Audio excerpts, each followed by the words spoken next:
Hello दोस्तों, आप सभी का स्वागत है समसामयिक घटना चक्र के इस ऑनलाइन प्लेटफॉर्म पर। जैसा कि आप सब न्यूज़पेपर और टीवी चैनलों के माध्यम से आपको पता चल गया होगा कि जो न्याय की देवी है, सुप्रीम कोर्ट में न्याय की देवी की प्रतिमा की नई प्रतिकीर्ति लगाई गई है। और यह प्रतिकीर्ति महत्वपूर्ण क्यों हो जाती है? क्योंकि ये पूर्णतः भारतीय परिधान में प्रतिकीर्ति है। साथ ही साथ जो प्रतिकीर्ति है, उनके आंख से जो पट्टी थी काले कलर की, वो काले कलर की काले रंग की पट्टी को हटा दिया गया है। जो धारणा बन गई थी लोगों के बीच में कि कानून अंधा है, लेकिन कानून भारत का कभी अंधा था ही नहीं। वो पट्टी इसलिए बांधी गई थी, वो पट्टी इसलिए लगाई गई थी क्योंकि जो भेदभाव रहित न्याय है, भेदभाव रहित न्याय प्रदान करने के लिए वो पट्टी लगाई गई थी। तो आइए जो नई प्रतिमा है, नई प्रतिकीर्ति है, उसके बारे में जो महत्वपूर्ण तथ्य है, उन महत्वपूर्ण तथ्यों पर हम अपने इस वीडियो में चर्चा करते हैं।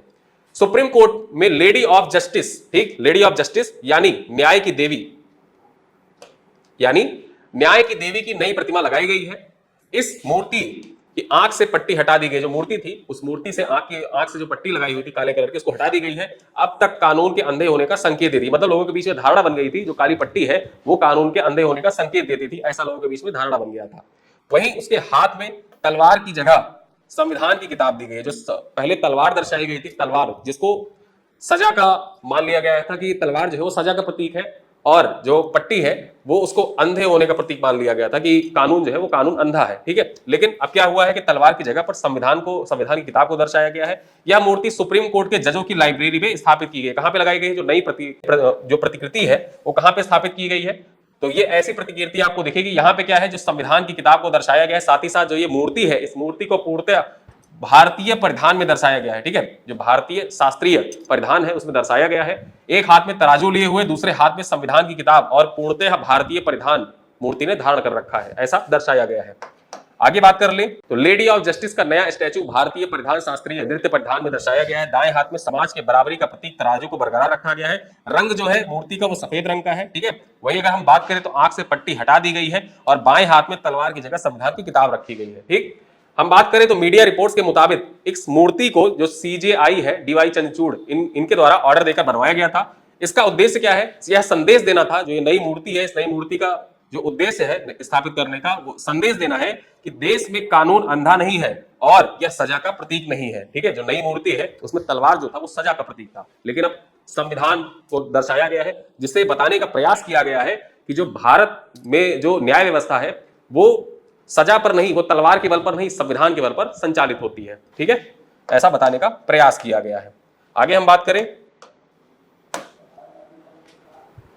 पुरानी मूर्ति में आंख पर पट्टी दर्शाती थी कि कानून की नजर में सब बराबर है। ठीक है, कानून की नजर में सब बराबर है, ऐसा पुरानी जो प्रतिमा थी उसमें ऐसा दर्शाया गया था, जो आंख पर पट्टी लगी हुई है। ठीक है, वही हम बात करें तो जो तलवार था वो अथॉरिटी या अन्याय को सजा देने की शक्ति का प्रतीक था। ठीक है, आगे हम बात करें, हालांकि मूर्ति के दाएं हाथ में तराजू को बरकरार रखा गया क्योंकि यह समाज में संतुलन का प्रतीक है। तराजू दर्शाता है कि कोर्ट किसी भी नतीजे पर पहुंचने से पहले दोनों पक्षों के तथ्यों और तर्कों को देखता तथा सुनता है। जो मूर्ति में तराजू है, वो तराजू इस बात का प्रतीक है कि जो कोर्ट है वो किसी भी फैसले पर पहुंचने से पहले दोनों पक्षों के तथ्यों और तर्कों को भली भांति सुनता है, उसके बाद फैसला देता है। इसी का प्रतीक तराजू है। ठीक है, आगे हम बात करें, रोमन माइथोलॉजी कि न्याय की देवी जस्टिसिया है, लेडी ऑफ जस्टिस। जो लेडी ऑफ जस्टिस की प्रतिमा थी वो जस्टिसिया की प्रतिमा है। लेडी ऑफ जस्टिस की जो प्रतिमा थी उनको रोमन माइथोलॉजी में देवी जस्टिसिया के नाम से जाना जाता था, ये उनकी प्रतिमा थी। Lady of justice Roman mythology की न्याय की देवी जस्टिसिया है। रोम के सम्राट ऑगस्टस न्याय को प्रमुख गुणों में से एक मानते थे। उनके बाद सम्राट टिबेरियस ने रोम की जस्टिसिया की एक मंदिर बनवाया था। ठीक है, टिबेरियस के द्वारा रोम में जस्टिसिया की एक मंदिर का निर्माण करवाया गया था। वहीं आगे हम बात करें तो जस्टिसिया न्याय के उस गुण का प्रतीक बन गई जिसके साथ हर सम्राट अपने शासन को जोड़ना चाहता था। मतलब जो जस्टिसिया थी, और जस्टिसिया से ही कहीं ना कहीं जो जस्टिस शब्द निकला हुआ है वो जस्टिसिया से ही निकला हुआ है। और इनके साथ जो जितने भी सम्राट हुए, यूनानी सम्राट, वो चाहते थे अपना नाम जस्टिसिया के साथ जोड़ना, ताकि अपना जो शासन व्यवस्था है उसको न्याय का प्रतीक दर्शा सके कि हमारी जो शासन व्यवस्था है वो न्याय का प्रतीक है। ठीक है, आगे हम बात करें तो सम्राट वेस्पीसियन, ठीक है, वेस्पासियन ने उनकी छवि के साथ सिक्के बनाए जहां वह एक सिंहासन पर बैठी थी जिसे जस्टिसिया आगस्टा कहा जाता था। ठीक है, जो सिंहासन था उसको जस्टिसिया आगस्टा कहा जाता था। उनके बाद कई सम्राटों ने खुद को न्याय के संरक्षक घोषित करने के लिए इस देवी की छवि का उपयोग किया। जो देवी थी जस्टिसिया, उनकी छवि का उपयोग किया। अगर हम भारत में बात करें तो 17वीं शताब्दी में अंग्रेजों के द्वारा जो जस्टिसिया है उनकी प्रतिमा भारत लाई गई थी, और भारतीय न्याय व्यवस्था में 18वीं शताब्दी से जस्टिसिया, जो गॉडेस जस्टिसिया थी, इनका जो प्रतिमा था, प्रतिमा का उपयोग सार्वजनिक रूप से किया जाने लगा था। ठीक है, आगे हम बात करें, दुनिया में कई देशों में न्याय की देवी की यह मूर्ति कोर्ट्स, कानूनी ऑफिस और शैक्षिक संस्थानों में देखी जा सकती है। ठीक है, जो ये मूर्ति है जस्टिसिया की, तो ये कई प्रतिष्ठित संस्थानों में, ठीक है, जिनमें कोर्ट्स, कानूनी ऑफिस और शैक्षिक संस्थान शामिल है, उनमें देखी जा सकती है वर्तमान में।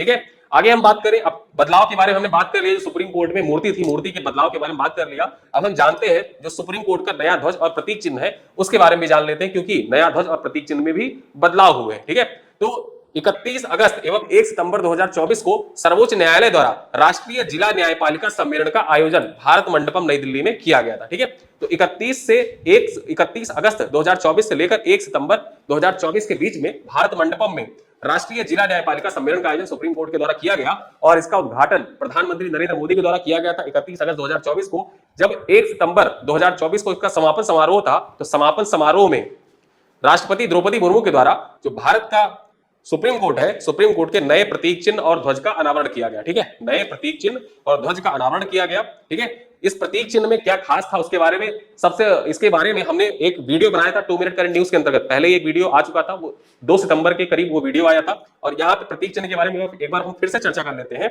तो जो प्रतीक चिन्ह था उसमें जो आधार था, ठीक है, सबसे पहले तो ये प्रतीक चिन्ह का जो कलर है वो नीला है। ठीक है, वहीं अगर हम बात करें तो यहाँ पे जो संविधान की पुस्तक है उसको आधार बताया गया है, सुप्रीम कोर्ट उसी आधार पर टिका हुआ है, सुप्रीम कोर्ट की बिल्डिंग को दर्शाया गया है, और सुप्रीम कोर्ट की बिल्डिंग के ऊपर जो है वो अशोक चक्र को दर्शाया गया है। ठीक है, और नीचे लिखा हुआ है यतो धर्मस ततो जया। ठीक है, क्या लिखा हुआ है? यतो धर्मस ततो जया। तो ये प्रतीक चिन्ह हो गया। वहीं हम ध्वज की बात कर लें तो सुप्रीम कोर्ट का नया ध्वज व प्रतीक चिन्ह। ठीक है, तो यहाँ पे ध्वज का कलर देखें तो ध्वज का कलर भी नीला है, जो भारत के सुप्रीम कोर्ट का ध्वज था वो नीला था। वहीं पे जो प्रतीक चिन्ह है, प्रतीक चिन्ह को भी ध्वज के अंतर्गत दर्शाया गया है, और प्रतीक चिन्ह में सेम वही चीजें हैं। जो आधार है वो संविधान की किताब है, संविधान की किताब के ऊपर जो सुप्रीम कोर्ट की बिल्डिंग है उसको दर्शाया गया है, और सुप्रीम कोर्ट की बिल्डिंग के ऊपर अशोक चक्र को दर्शाया गया है। ठीक है, तो ये 3 चीजें दर्शाई गई हैं, और नीचे एक पंक्ति लिखी हुई है यतो धर्मस ततो जया। ठीक है, यतो धर्मस ततो जया, ये पंक्ति लिखी हुई है। तो यहाँ पे हमने सुप्रीम कोर्ट के नए प्रतीक चिन्ह के बारे में जान लिया। अब सुप्रीम कोर्ट के बारे में भी कुछ चीजें हम जान लेते हैं। भारत के सर्वोच्च न्यायालय भारत के संविधान के तहत एक सर्वोच्च न्यायिक निकाय है। ठीक है, जो भारत का सर्वोच्च न्यायालय है वो भारत के संविधान के अंतर्गत एक सर्वोच्च न्यायिक निकाय है। संविधान के अनुच्छेद 124 में उल्लेखित है कि भारत का एक सर्वोच्च न्यायालय होगा। किस अनुच्छेद के अंतर्गत? तो अनुच्छेद 124 के अंतर्गत उल्लेख किया गया है कि भारत में एक सर्वोच्च न्यायालय होगा। वही हम बात करें तो 26 जनवरी 1950 को संविधान के लागू होने के साथ ही सर्वोच्च न्यायालय अस्तित्व में आ गया था। ठीक है, 28 जनवरी 1950 को सर्वोच्च न्यायालय का उद्घाटन किया गया। एग्जाम में आपसे पूछा जा सकता है कि सर्वोच्च न्यायालय का उद्घाटन कब किया गया था? तो 28 जनवरी 1950 को सर्वोच्च न्यायालय का उद्घाटन किया गया था। वहीं हम बात करें तो भारत के पहले मुख्य न्यायाधीश कौन थे? तो भारत के पहले मुख्य न्यायाधीश थे हरिलाल जे कानिया। क्या नाम था? हरिलाल जे कानिया जो थे वो भारत के पहले मुख्य न्यायाधीश थे। वर्तमान में भारत के 50वें मुख्य न्यायाधीश कौन है? तो डीवाई चंद्रचूड़ है। 51वें मुख्य न्यायाधीश कौन होंगे? तो संजीव खन्ना जो है वो भारत के 51वें मुख्य न्यायाधीश होंगे। ठीक है, आगे हम बात करें तो 28 जनवरी 2024 को सर्वोच्च न्यायालय ने अपना स्थापना दिवस मनाया, और इसी के साथ हीरक जयंती वर्ष मतलब डायमंड जुबली ईयर की शुरुआत की। 28 जनवरी 2024 को सुप्रीम कोर्ट के द्वारा अपना स्थापना दिवस मनाया गया, और इसी के साथ में जो हीरक जयंती वर्ष है इसकी शुरुआत होती है। उल्लेखनीय है कि वर्ष 2025 में, कब? वर्ष 2025 में यानी 28 जनवरी 2025 को सुप्रीम कोर्ट के स्थापना के 75 वर्ष पूरे हो जाएंगे, और सुप्रीम कोर्ट अपना 75वां वर्षगांठ मनाएगा। तो यहां पे हमने सारी चीजों के बारे में डिटेल से चर्चा कर ली सुप्रीम कोर्ट से संबंधित। अब एक क्वेश्चन है आपके लिए, बताइए सुप्रीम कोर्ट के नए ध्वज पर उल्लेखित पंक्ति यतो धर्मस ततो जया कहां से लिया गया है? इसको आपको बताना है। आपका ऑप्शन है तैत्तिरीय उपनिषद, ऑप्शन बी है शतपथ ब्राह्मण, ऑप्शन सी है महाभारत, ऑप्शन डी है रामचरितमानस। वीडियो कैसा लगा? अपने दोस्तों के साथ वीडियो को शेयर करिएगा, फीडबैक में बताइएगा, और साथ साथ इस क्वेश्चन का आंसर भी वीडियो के कमेंट बॉक्स में दीजिएगा। मिलते हैं अगले वीडियो में, तब तक के लिए नमस्कार, धन्यवाद।